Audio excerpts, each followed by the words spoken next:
All right, let's take a look at the derivatives of logarithms and exponentials. So here's something to think about. We found some derivatives, like using the power rule. And we've landed on something like this. A derivative of x squared is 2x to the first. We can get x to the 0 if we take the derivative of x to the first. If we take the derivative of x to the negative 1, we end up with x to the negative 2. And if we take the derivative of x to the negative 2, we can get the derivative, will be x to the negative third. So we've seen results that give us powers of 1, 0, negative 2, and negative 3, so on and so forth.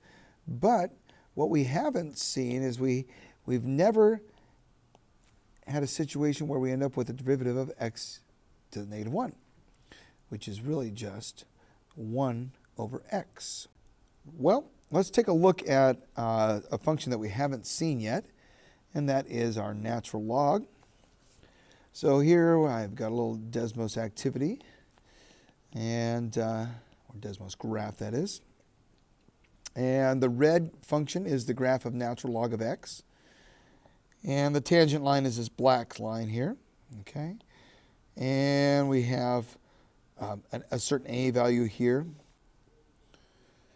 And we have the slope here, which is f prime of that a value, so whatever this is. Okay, so let's see what happens here. Let's collect some information, okay? So we'll write in that little table there, all right? So when a is 1, when x is 1, the x coordinate, we get a slope is 1, all right? So the slope is 1. When we move that up to 2, the slope is 0.5. When we move that x value to 3, we get 0.3, which is 1/3. If we move that to 4, so an x value of 1/4, we get 4. We get 1/4 here. If we move that to 5, we get 0.2, which is 1/5. Do you see a pattern? I think we do. So it turns out that the slope of each of these values is just 1 over the x value itself. We can write this as 1 over 1. All right? And when we'd have 10, we'd have a slope of 1/10, which would be not very steep, right? Because as we just saw there in that log curve, so when we're over here at 10, okay, that slope would be getting flatter and flatter, getting closer to 0, right? And so, what's the pattern we recognize? Well, the derivative of f prime there, or the derivative of the natural log of x, is 1 over x, okay? Works pretty nicely. Well, we're going to be talking about logarithms. So we want to remember our properties here of logarithms. Log of two things multiplied can be written as 2 logs added. If we're taking the logs of something being divided, we can make subtraction there. If we have, we got our power rule for logs, and that is we can bring that power down. And log base e, remember base e is about 2.718, right? Remember that? It's our natural number, 71828. So that's just written as ln. We've got a change of base and a couple other useful formulas here. If we take the log of a power, it just cancels. Or we raise the power to a log, it just becomes x. Okay? And the log of 1 is always 0. Okay, so we have a rule here. The derivative of log is 1 over x. Or if we're using the chain rule, this, by the way, should be an x, a little typo there. The derivative of natural log of u is just u prime over u. And that's just using the chain rule there. Got to take the derivative of the inside first over the outside, which is just 1 over u. So how does this work? If we have the derivative of the natural log of, let's say, 2x cubed plus 3x, well, we've got to take the derivative of the inside. Derivative of the inside is 6x squared plus 3 times the derivative of the outside. Well, the derivative of the outside is 1 over this. or just puts that on the bottom, 2x cubed plus 3x. And that's it. It's that easy. Okay. Let's look at a few other little different ones here. How about the cosine of the natural log of x? Well, we've got to take the chain rule there. The derivative of the inside is 1 over x. The derivative of the outside is negative sine, because the derivative of the cosine is negative sine of ln of x. Okay. And we can clean that up.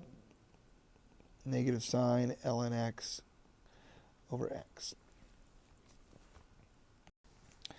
All right, a couple more interesting ones here. What about this? If we take the derivative of the natural log of 1 plus the natural log of x. Oh boy. Have a little chain rule going on here.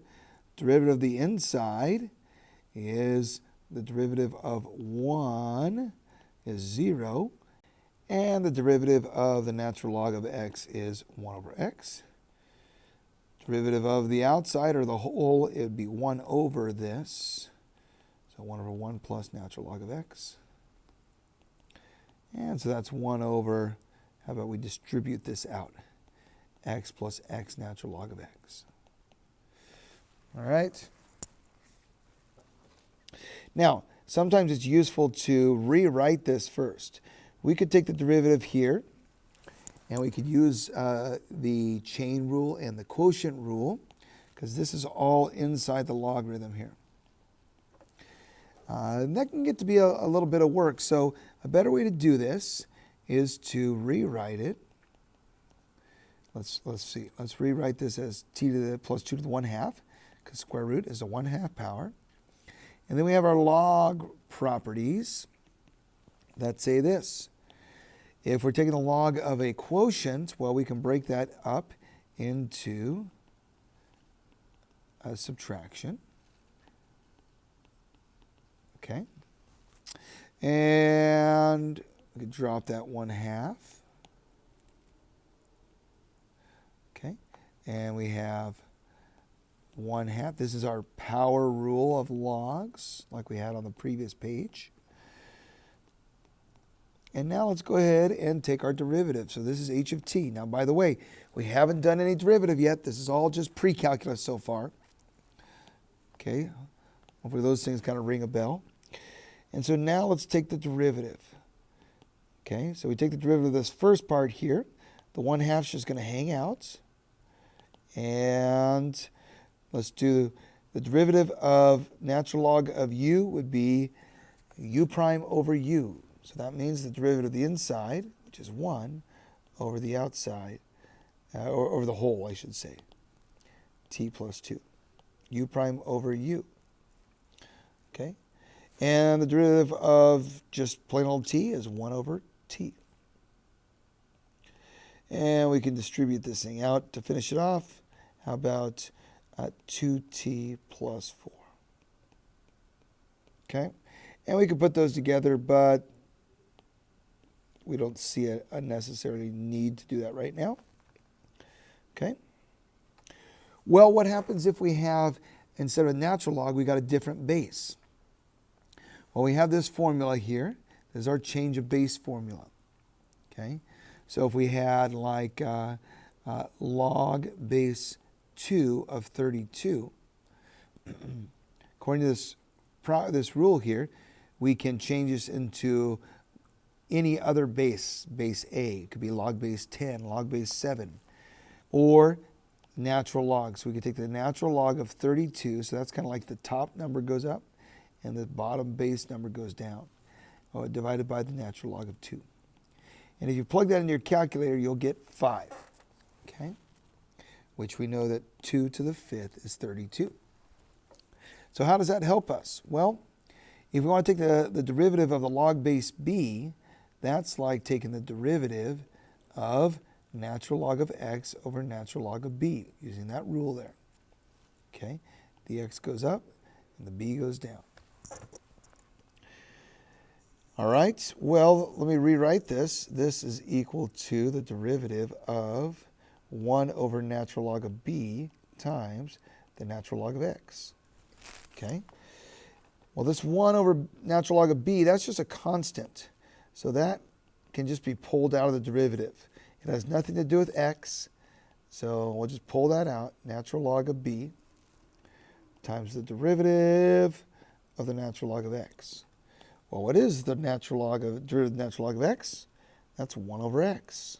So this is 1 over the natural log of b times 1 over x, which is just 1 over x natural log of b. There you go. So the derivative of the log base b of x is 1 over x times the natural log of b. So it looks a whole lot like the natural log of x, but we've got this conversion factor of the natural log of b. Okay? So when the base is b, not e, natural log has base e, this has base b as a boy. All right? Well, we have 1 over x, kind of like we had before, but then we got to divide by this natural log as well. Okay? All right, so how does that work? Let's find the derivative of log base 7 of this right here. Well, again, let's rewrite this. Log base 7 of, let's start with 2x plus 3 to the 1/2 over sine x.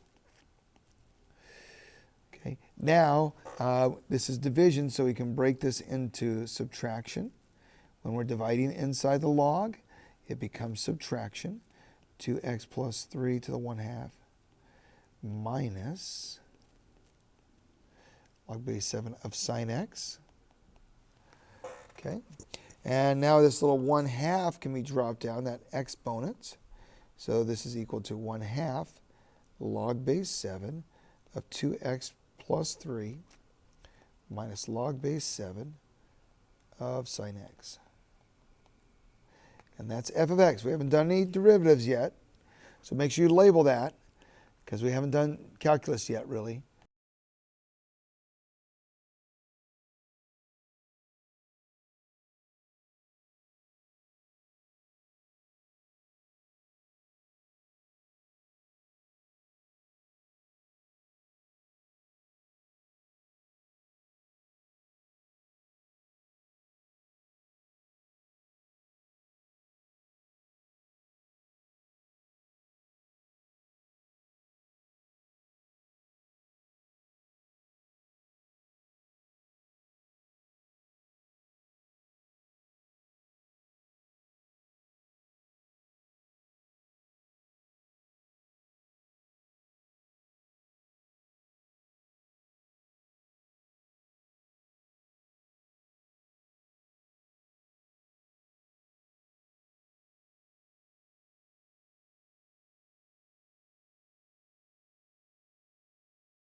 And that's our derivative. Okay? So that's how we can simplify it, and we can do a base 7 log. It just has this conversion factor of the log base 7.